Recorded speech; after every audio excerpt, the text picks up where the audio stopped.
Welcome FPL managers to another heated episode of the FPL Battleground, where we compete like kings, where every point, where every peak, where every panic is dissected right here on the program.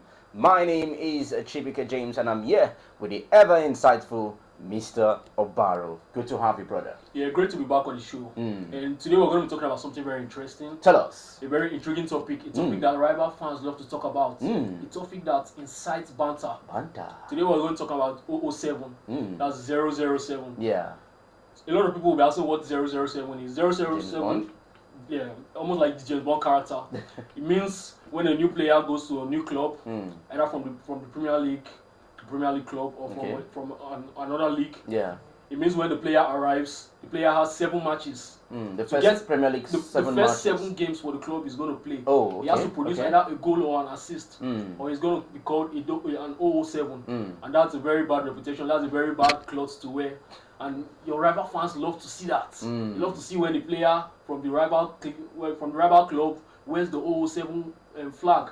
So it's very intriguing because this season we're going to be looking out for who's going to wear the flag, who's going to be the James Bond of the season. Are we going to have only one James Bond? Are we going to have 2? Are we going to have 3?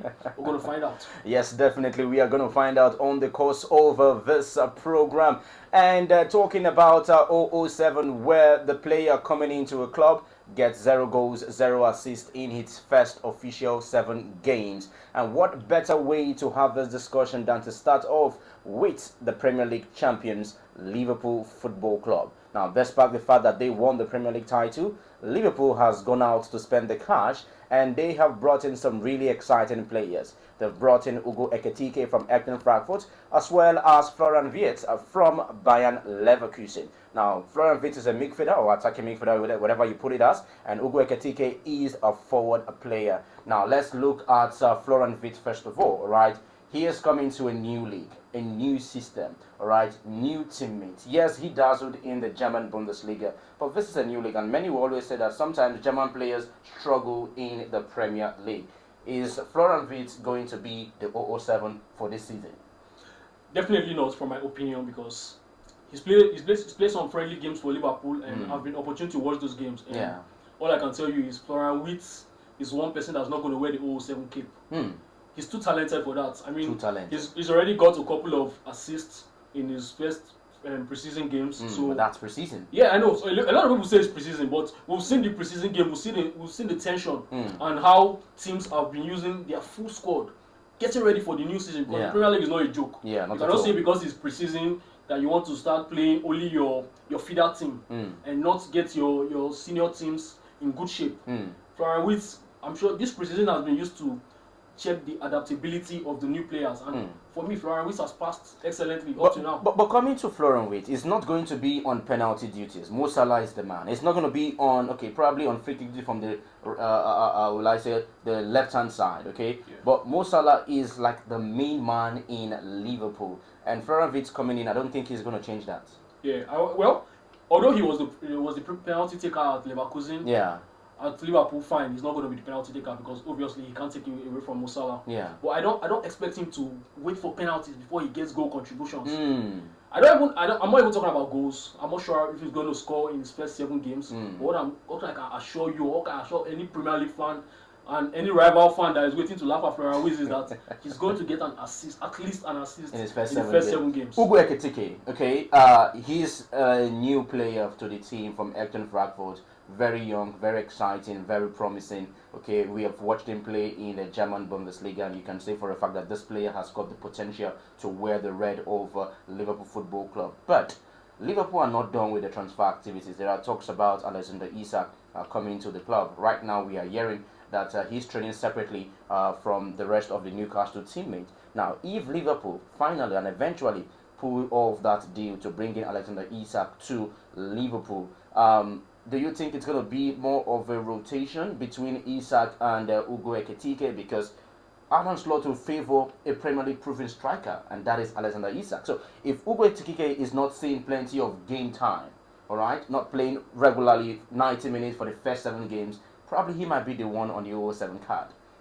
Yeah, he's one to look out for in the 007 card because if peradventure Liverpool are able to pull out the Isak deal, which is set at I think 150 million euros. They've sold Darwin Nunes. Yeah. He's reached an available agreement in Saudi Arabia, so they now have extra motivation to go after Isak. Yeah. If they sign Isak, what I can predict is that Ekitike might start the first game.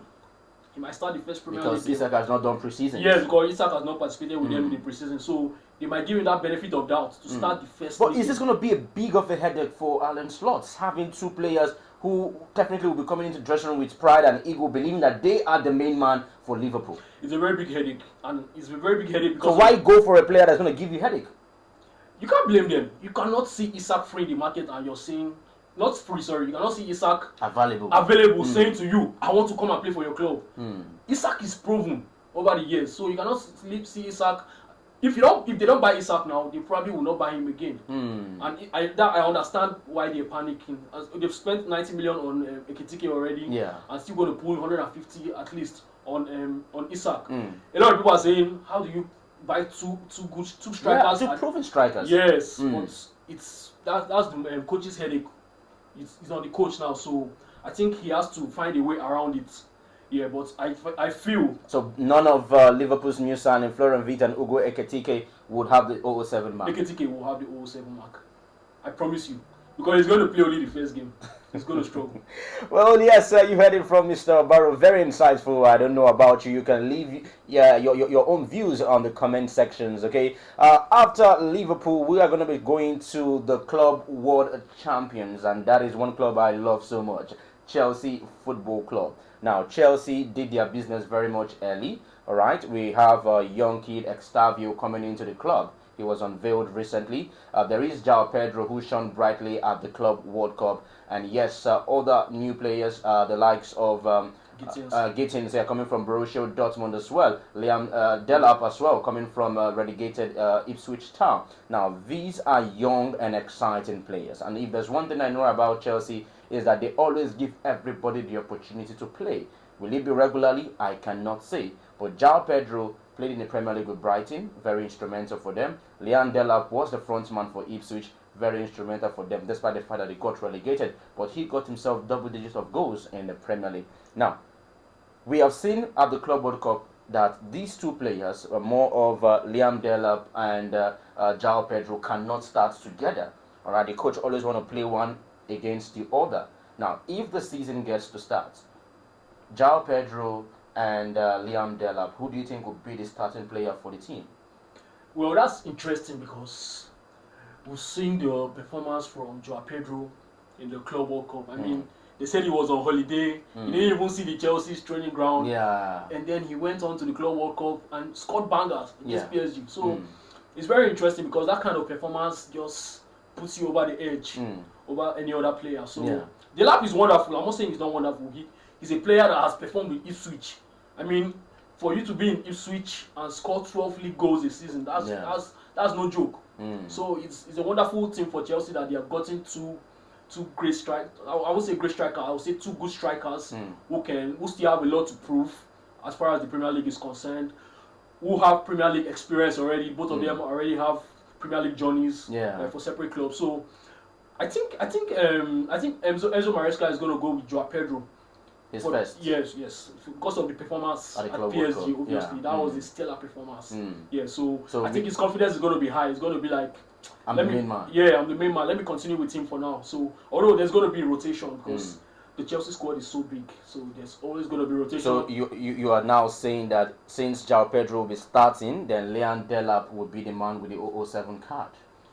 Well, definitely, but he's a good striker. He's a striker that doesn't need 90 minutes to score a goal. Yeah, we saw flashes at the Club World Cup. Yes, so he can come in at 70 minutes and still produce a goal. So it's going to be tough to see whether either of them is going to be on 007. But I know that João Pedro is not going to be on 007 at all. All right, now let's talk about Gittins, okay? Very young and exciting prospect. Formerly with Manchester City Academy before he was transferred to Borussia Dortmund. Chelsea have sold Noni Madueke to Arsenal, which we are going to get to shortly. But Gittins, we have seen at the Club World Cup that Pedro Neto plied that position where Gittins operates from the left-hand side.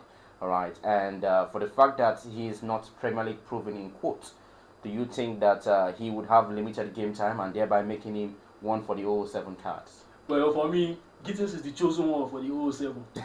Why I say the chosen one is because he's not going to see game time to play. Joao Pedro, not Joao Pedro, sorry, Pedro Neto. Yeah. Pedro Neto has been wonderful since the Club World Cup. But Chelsea buying Gittins was to be that recognized left winger for them. I know. We're talking about the beginning of the season. I don't think Gittins is going to just walk his way into that squad. You don't think so? If you watch Joao Pedro at the Club World Cup, you know that Joao Pedro is no joke. You are saying Joao Pedro will play from the flanks? Yes. He can play. No, sorry, not Joao Pedro. Pedro Neto. Pedro Neto, sorry. Okay. Correct me. Pedro Neto. Pedro Neto was electrifying at the Club World Cup. To me, he was Chelsea's best player at the Club World Cup. More than Kopama? Yeah, Kopama only performed very well at the final. That was when we saw Kopama. Yeah. But Pedro Neto was the one taking them from the group stage up to the semi-final. He was electric. If you saw his runs, his dazzling runs from the wing, you will know that, man, it's going to be hard things for happen. Yeah, it's going to be hard for Gittins to even replace him. I think Gittins is going to give him a bit of competition. It's going to make him to be like, oh, there's someone behind me. Or if I don't behave myself, I'm going to find myself on the bench. Yeah. Yeah, because we know Enzo Maresca is not one to mess around.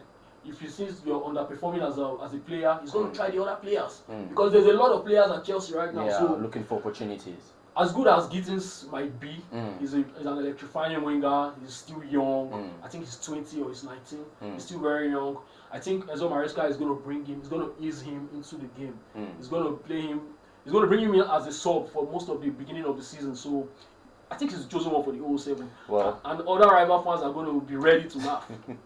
A chosen one for the 007. I don't know about that, but one thing I know is that Gittins, a very exciting winger, yes, assigned from Chelsea Football Club. And next we have to talk about the Reds of Manchester United. Now, this club struggled last season, 15th on the log, and coach of the side, talking about Ruben Amorim, has taken no chances at all in this transfer market. He has gone for very experienced Premier League proven players like Matheus Cunha from Wolverhampton Wanderers, as well as Brian Mbeumo from Brentford, who scored 20 plus goals last season in the Premier League. Now, these are Premier League proven players. They know the terrain very well. Definitely, you will not say that they would not score or assist in the first 7 games. Well, Manchester United are a very funny club at the moment. You know, you can come in as a good player, and you might struggle to hit the ground running. So it's an interesting one because these guys, Cunha and Mbeumo, that they've signed this season, they had a lot of goal contributions last season. I think Cunha had about 15 goals and 7 assists. Mbeumo had about 20 goals and 6 assists. So they have numbers. But at Manchester United, at times it can get very funny. You might just be there and you're not getting the supply from the midfield. You're not getting the proper backing of your wing backs because Amorim is playing the wing back system. You're not getting the proper supplies you need as an attacker. So as much as Bruno Fernandes might play his part and deliver those balls, I think Mbeumo and Cunha might struggle a bit. So it's hard to say who is going to be the 007, but I'm sure that one of them is going to be the 007. One of them. We don't just know who it is going to be. And Manchester United have obviously just agreed the deal for Sesko. Sesko is one that is also looking like a potential 007 because strikers at Manchester United now, we don't know what the problem is.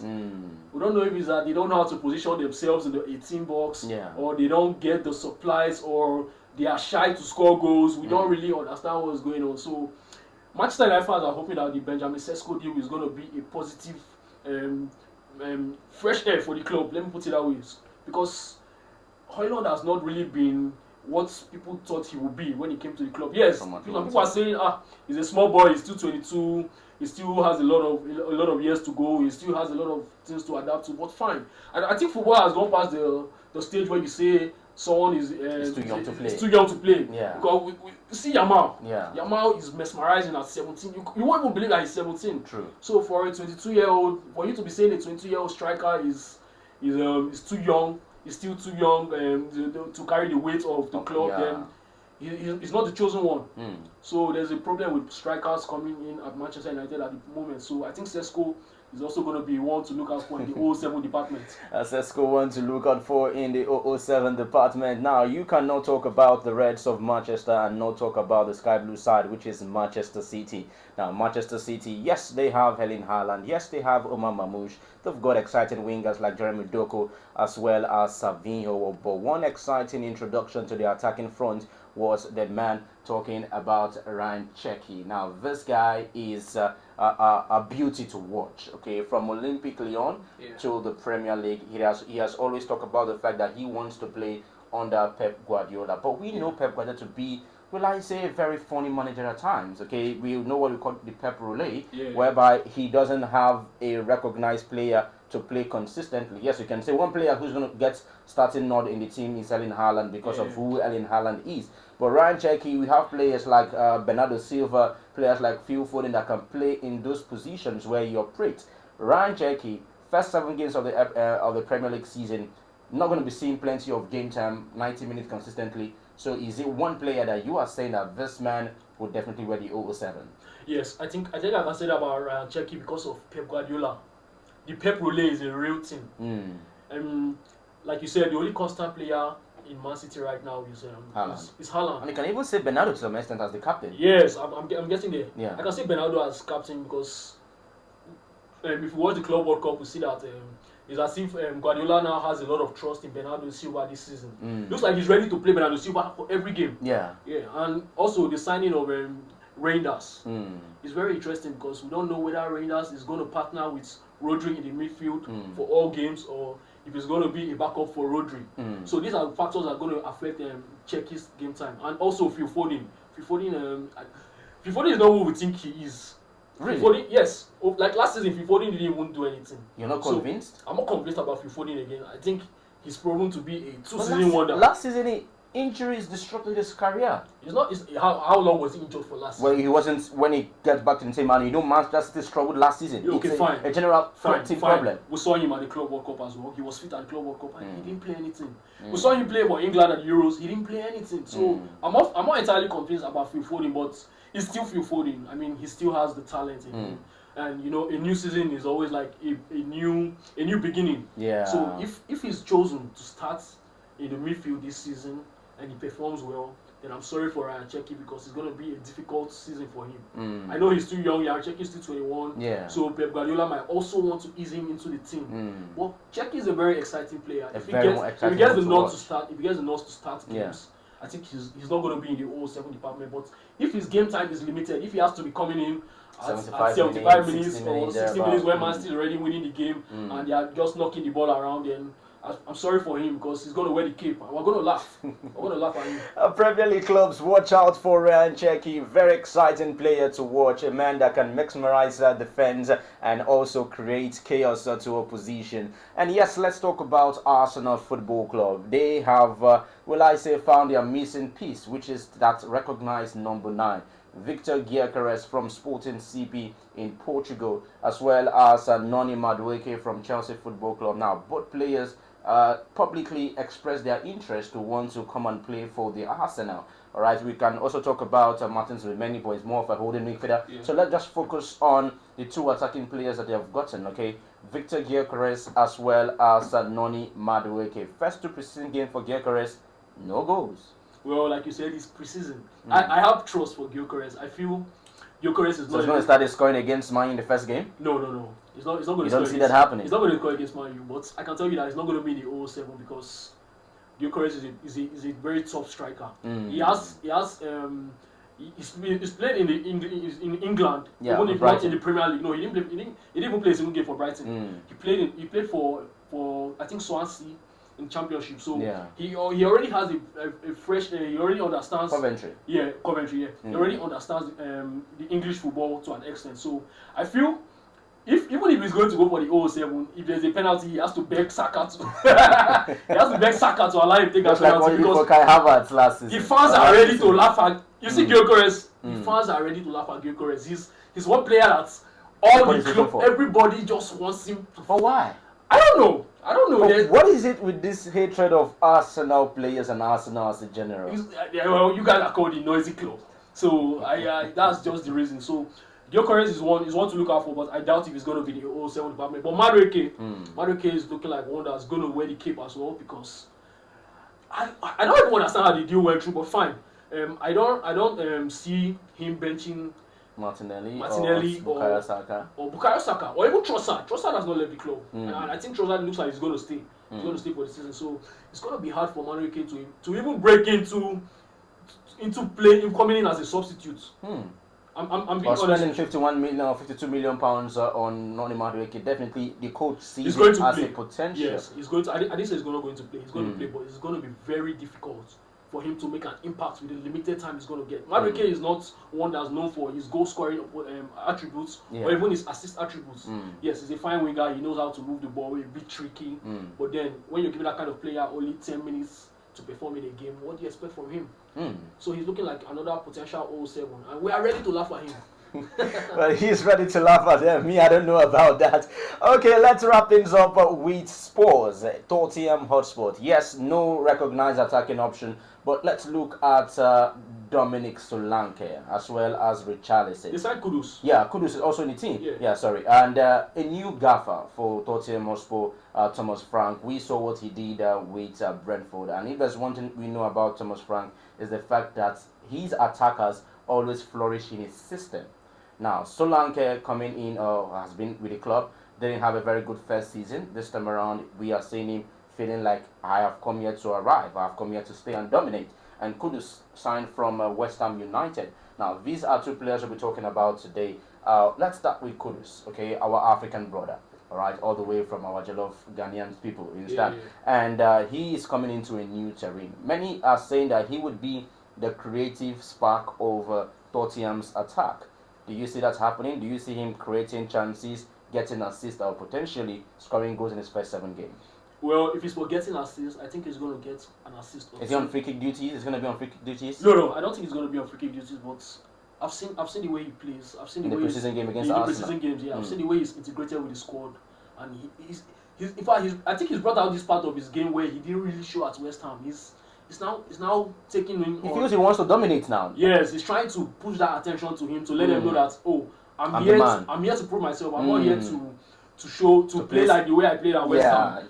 We saw how he's been tracking back in games. So he's everywhere. Is there. I'm not even sure where he's playing now. Whether he's playing as the right winger or he's playing as the midfielder, I don't know. He's making the tackles. Well. He's running into the 18 box. He's taking shots. He's giving pinpoint passes. So that's why I said he's one that's looking very serious. He's looking like a player that's really ready to prove a point. Because before they bought him from Ajax. Yeah. Before they brought him from Ajax, he was electrifying at Ajax. Yeah. He had a good spell at West Ham. He scored a couple of bangers. Maybe at West Ham he felt he was second fiddle to Jared Bowen. Yes, I think so. And although he shouldn't have felt that way because he had total freedom to do what he wanted. He had the freedom to express himself, to make his mark on the team. At a point he was very wonderful. Then he started regressing. So at Tottenham now, I think he wants to prove a point. He wants to give himself a new chance to become the player that he was at Ajax. So I don't think he's going to wear the 07 as far as the starts game. And with James Maddison injured recently, I think he's going to be starting a lot of games. I think he's going to be starting this Premier League season. So he's want to escape the 07. All right, I want to escape the 007, talking about Mohamed Kudus. But come to think of it, this is just our views, our submission. What do you think as well? You can as well drop your own predictions as to which new players will be 007 come next this season, because the Premier League is fast approaching. You can leave us a comment and we will definitely go through them. So this is how we wrap things up. Yes, lots to talk about still on other episodes to come. Yeah. So see you guys next episode, and don't forget to like, share, and subscribe.